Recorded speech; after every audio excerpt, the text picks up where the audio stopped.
ዛሬ አርጀንቲና ስንል በአይነ ህሊናችን የሚሳለው የሊዮኔል ሜሲ አስደናቂ የኳስ ጥበብ፣ የቦኖስ አይረስ የአውሮፓ አይነት ውብ ህንፃዎችና ፍጹም ነጭ የሆኑ ደቡብ አሜሪካውያንን ነው። በዓለም አቀፉ የእግር ኳስ መድረክ ላይ የአርጀንቲና ብሔራዊ ቡድን ሜዳ ሲገባ የሚመለከት ማንኛውም ሰው አንድ የሚገርም ጥያቄ ይጠይቃል። ለመሆኑ ደቡብ አሜሪካ ምድር ላይ የምትገኘው ይህች ሀገር ጥቁር ተጫዋች የላትም ብሎ ይጠይቃል።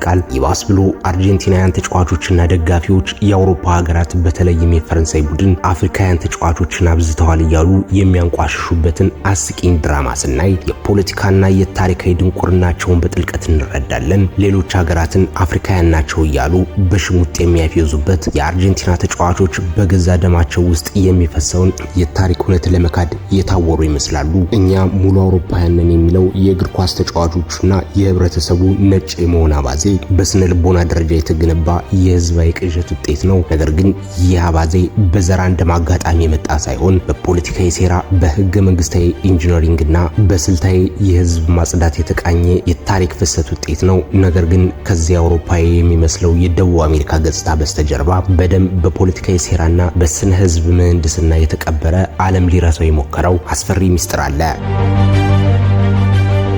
አርጀንቲና ሁልጊዜ ነጭ አልነበረችም። ታሪካችን ወደ 18ኛውና 19ኛው ክፍለ ዘመን መጀመሪያ ስንመልስ እውነቱ የዛሬውን የነጭ ትረካ ፈጽሞ ይቃረናል። በዚያ ወቅት በቦኖስ አይረስና በዙሪያዋ ባሉ ግዛቶች ውስጥ ጥቁር አፍሪካውያንና አፍሮ ተወላጆች ህብረተሰቡን ከ30 እስከ 50 በመቶ የሚሆነውን ስነ ህዝባዊ ስብጥር ይሸፍኑ ነበር። በዚያን ዘመን የላቲን አሜሪካ የባሪያ ንግድ በጋለበት ወቅት የአርጀንቲና ዋና ከተማ የሆነችው ቦኖስ አይረስ ከሶስት ሰዎች አንዱ ጥቁር አፍሪካዊ የነበረችባት ከተማ ነበረች። በ1778 በተደረገው የህዝብ ቆጠራ ከከተማዋ ህዝብ 37 በመቶ ጥቁሮች ነበሩ። በስፔንና በፖርቹጋል ኢምፔሪያሊዝም የመደብ የበላይነት ስር ወደ ሀገሪቱ የጎተቱት እነዚህ አፍሪካውያን አርጀንቲናን የኢኮኖሚ መሰረት ከመገንባታቸውም በላይ ዛሬ አርጀንቲናውያን ለዓለም የሚያበረክቱት ታንጎ የተሰኘው ባህላዊ እሴት መነሻ የሆኑት ካንዶምቤ የተባለውን የአፍሪካውያን ባህላዊ ምትና ውዝዋዜ ያቀበሉ ህዝቦች ነበሩ። ጎዳናዎቿን በድምፅ የሚገዙት ከአፍሪካ የመጡት የካንዶምቤ ከበሮች ነበሩ። ይህ ሁሉ ጥቁር ህዝብ ከኤፒስቴሚክ ቫዮለንስ የታሪክና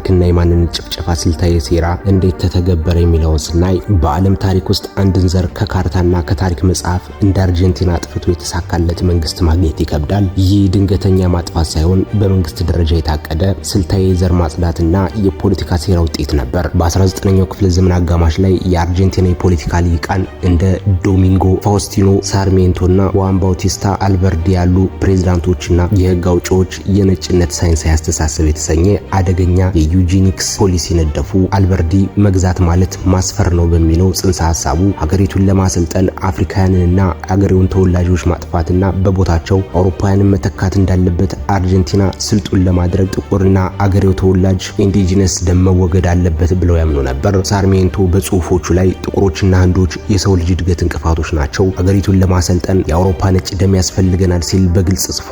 ይህ አስተሳሰብ በ1853 በወጣው የአርጀንቲና ህገ መንግስት አንቀጽ 25 ላይ በህግ ደረጃ ጸደቀ። ህጉም የአውሮፓውያንን ፍልሰት ያበረታታ ነበር። ይህን ስልታዊ ዲሞሳይድ ለማስፈጸምና ጥቁር አርጀንቲናውያንን ለማጥፋት ጥቁር ወንዶችን የጦርነት መኖ ማድረግ ነበር። በ1860ዎቹ በተካሄደው አስፈሪው የፓራጓይ ጦርነት ጀምሮ እስከ ሀገራዊ የነጻነት ውጊያዎች ድረስ የአርጀንቲና ባለስልጣናት ጥቁር ወጣቶችን ያለ በቂ ስልጠናና መሳሪያ በግንባር ቀደምትነት ወደ ሞት አሰልፏቸው። እነዚህ ጥቁሮች የሞት እግረኛ ሰራዊት ተብለው በጅምላ እንዲረግፉ ተደረገ።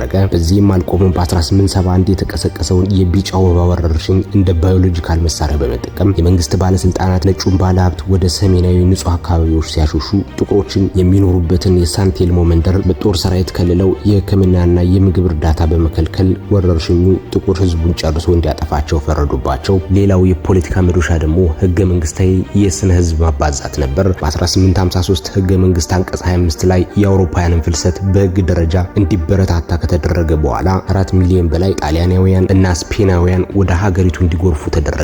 በጦርነትና በበሽታ የወንዱ ጥቁር ያለቀበት የጥቁር ህዝብ የቀሩት ሴቶች ነጮች ጋር እንዲጋቡ በመገደዳቸው አዲሱ የአውሮፓውያን ማዕበል የጥቁሩን ዘረመል አበነነው። በመጨረሻም መንግስት በህዝብ ቆጠራ ቅጾች ላይ ጥቁር የሚለውን የዘር መለያ ሙሉ በሙሉ በመሰረዝ በወረቀት ደረጃ ጥቁር ህዝብ በአርጀንቲና ዜሮ እንደሆነ አወጀ። ይህ በስታቲስቲክስ ደረጃ የተፈጸመ ትልቅ የታሪክ ማጭበርበር ነበር። የአይነቱ የነጭነት ሄሞጂኒና የህዝብ ማጽዳት አርጀንቲና ውስጥ ብቻ የተወሰነ አልነበረም። በጎረቤት ብራዚልም ብራንኬ አሜንቶ በሚል ስም ተተግብሯል። ብራዚል ከባርነት ነጻ የወጡ ጥቁሮችን ጥቁር ለመቀነስ በሚሊዮን የሚቆጠሩ ጣሊያኖችንና ጀርመኖችን ያስገባችው በተመሳሳይ ሴራ ነበር። በዶሚኒካን ሪፐብሊክ ደግሞ በ1937 ዓ.ም አምባገነኑ ራፋኤል ቱሪሂዮ አገሪቱን ነጭና ስፓኒሽ ለማድረግ በማሰብ በ10 ሺዎች የሚቆጠሩ ጥቁር ሄይቲያውያንን በካሪቢያን ድንበር ላይ ያስጨፈጨፈበት የፓርሲሊ ጭፍጨፋ የዘረኛ የፖለቲካ ጥግ እንደነበር ይታወሳል። ልክ እንደዚህ ሁሉ በአውስትራሊያ ዋይት አውስትራሊያ ፖሊሲ በሚል የነጣች አውስትራሊያን ለመፍጠር የሀገሬው ተወላጅ ህፃናትን ከአባቶቻቸው እየነጠቁ እንደወሰዱት ሁሉ አርጀንቲናም የህዝብ ስነ ህዝቧን በፖለቲካ ቋንቋ ቀየረች። በፖለቲካዊ መልኩ የአርጀንቲና ባለስልጣናት ስታስቲካዊ ማጥፋት የተባለ አደገኛ ዘዴ ተጠቀሙ። በ19ኛው ክፍለ ዘመን መጨረሻ ላይ ህዝብ ቆጠራ ቅጾች ላይ ጥቁር የሚለውን መለያ ሳጥን ሙሉ ለሙሉ ሰረዙት። አንድ ጥቁር ሰው ወደ ሙላቶ ወይም የተቀላቀለ ከዚያም ወደ ሜስቲዞ በመጨረሻም በወረቀት ላይ ነጭ ተብሎ እንዲመዘገብ ተደረገ። በወረቀት ላይ ጥቁሮች የሉም ተባለ። በቋንቋና በታሪክ መጽሐፍት ውስጥ ጥቁሮች በበሽታና በጦርነት አልቀዋል የሚል ተረት ተፈበረከ። እንደ ፈረንሳይና ታላቋ ብሪታንያ ያሉ የአውሮፓን ሀያላን ሀገራት ይህን የደቡብ አሜሪካ የነጣች ሀገር የመፍጠር ህልም በኢኮኖሚና በባህል ይደግፉት ነበር። ምክንያቱም አውሮፓውያንን አርጀንቲናን በላቲን አሜሪካ ያለች የኛ ምድር አድርገው ማየት ይፈልጉ ነበር።